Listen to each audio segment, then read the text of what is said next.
नोत्तु चोवरकं पुहि हिंद्रमम्नाय मातुं तारारो वासल्तिर्वादार नाथ तुलाया मुडि नारायण नाम नम्माल तोत्तपैरतुरुं पुण्यनाल पड्डोरुन्नाल कुत्तिन वायविल्लंद कुंभकर्णनुम तोत्तमुनक्के पेरुंदुल्तांतंदानो आतवन्नंदुलूडया यरुंगुलमे तेत्तमायवंदु तिरेवेलेरिंबावाय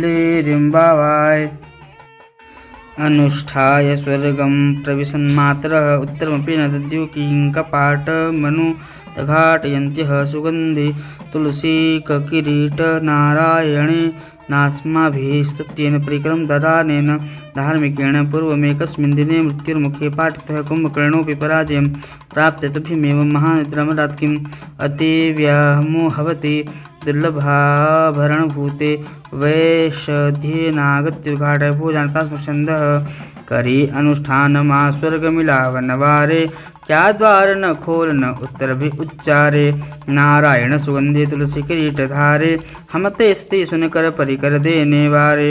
वो धार्मिक ने पूर्व में एक दिन जाको मृत्यु मुख में गेरा कुंभकर्ण को आपने हराया वाही ने क्या दीनी महानिद्रा क्या तुम ही को जो धरि लीनी क्यों ऐसी अतिशय व्यामोहवती भई हो अय दुर्लभ आभरणा बोलती नहीं हो सुप्रकार हुई आई द्वार उघारती हारे भो जानो जी यही है छंद हमारे।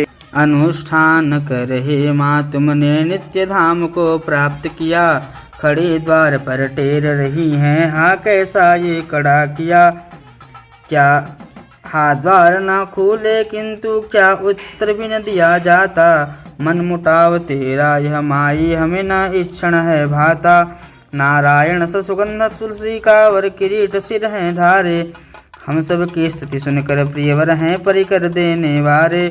उन धार्मिक ने पहले एक दिन जिसे काल के मुख डाला उस भट कुंभकर्ण को भी भस्मात किया तुमने बाला उसने ही क्या धरी हुई वह महानंद तुमको दीनी हे दुर्लभ आभरण को अतिमति व्यामोहवती कीनी अरे अबोला सुदे अब खोल कपाट न हे रजनी है ये ही अब छंद हमारे जानो री मेरी। तिरुप्पावे प्रवचन का 10वां भाग है और आज के पासुर में गोदाम्बा जी भगवती जो हैं वो भरित तुलसी माला से अलंकृत सिर वाले भगवान नारायण को संबोधित करती हैं। गोदाम्बा जी सखियों को जगाती हुई कहती हैं कि अनुष्ठान समाप्त कर स्वर का आनंद पा रही हो क्या कवाड़ क्यों नहीं खोलती हो क्या तुम्हें मधुरवाणी सुनाई नहीं देती है क्या तुम कुंभकर्ण से भी निद्रा लेने वाली हो गई हो निद्रा से उठो कवाड़ खोलो और पूर्ण रूप से भगवत विषय में ही लिप्त होने के कारण संसार से वैराग्य होता है। यहाँ पर अनुष्ठान समाप्त कर स्वर का आनंद ले रही हो क्या इसका अर्थ है कि तुम अर्थ कर्म ज्ञान भक्ति आदि को छोड़कर भगवान के शरणागत हो जाने पर मोक्ष अत्यंत सुलभ है।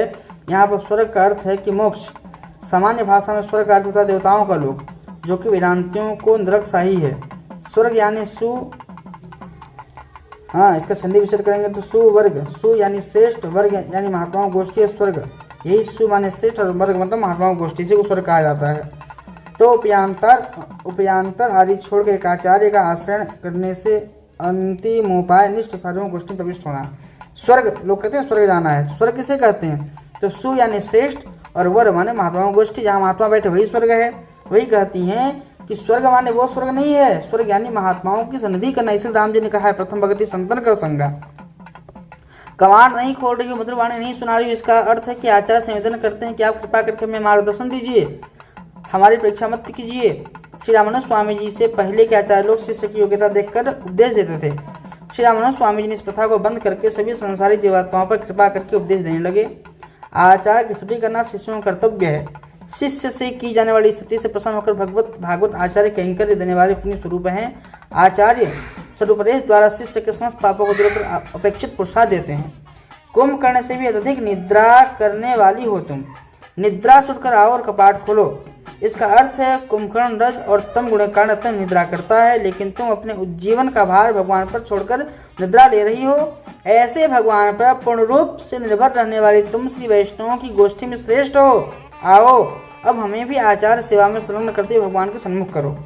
महात्मा लोग पूर्ण रूप से भगवत विषय में लिप्त होने पर क्षुद्र सांसारिक शब्द स्पर्शादी विषयों पर बिल्कुल नजर नहीं डालते हैं। जैसे कुंभकर्ण तामसिक रूप से निद्रा करने में प्रसिद्ध है वैसे ही बाह्य विषय वैराग्य रूप सात्विक निद्रा में महात्मा लोग प्रसिद्ध हैं।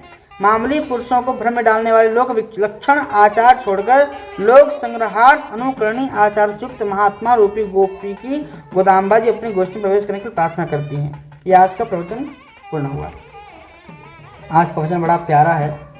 इस भजन के बारे में स्वामी जी एक भजन कथा सुना रहे थे कि भाई गोदाम्बा जी जो है तुलसी माला लेकर के भगवान रघुनाथ को पहनाने के लिए गई थी, लेकिन ऐसा जो है मतलब भगवान कैसे लीला हुई कि वो माला भगवती गोदाम्बा ही धार ली। उनके पिता फिर पूछते हैं, यही भजन का भाव है कि माला को कैसे धार आई प्यारी बेटी गोदा, माला को कैसे धार आई प्यारी बेटी गोदा, बड़े सवेरे तुलसी लाकर बनवाई वनमाला, नहाने को मैं गया री बेटी पीछे क्या कर डाला, माला को कैसे धार आई प्यारी बेटी गोदा। ये विष्णुचित्त स्वामी अपनी बेटी गोदाम्बा जी को कह रहे हैं कि अरे माला तो भगवान रघुनाथ का था, तुम कैसे पहन ली हो।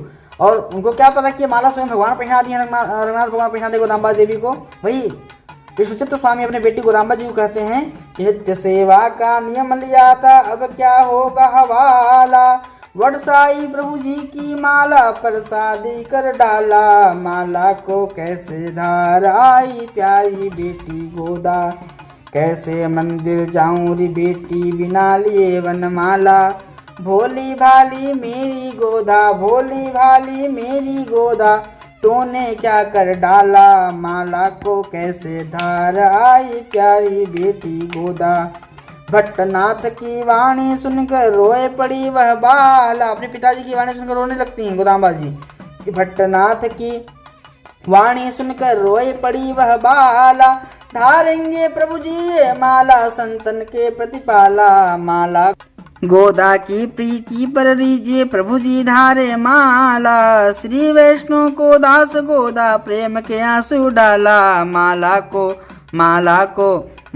को कैसे धार आई प्यारी बेटी गोदा, माला को कैसे धार आई प्यारी बेटी गोदा, प्यारी बेटी गोदा दुलारी बेटी गोदा, प्यारी बेटी गोदा दुलारी बेटी गोदा, माला को कैसे धार आई प्यारी बेटी गोदा, माला को कैसे धार आई प्यारी बेटी गोदा। बोले गोदाम्बा देवी की जय हो, श्रीनाथ भगवान की जय हो, श्री गोदानाथ भगवान का नित्य मंगल हो।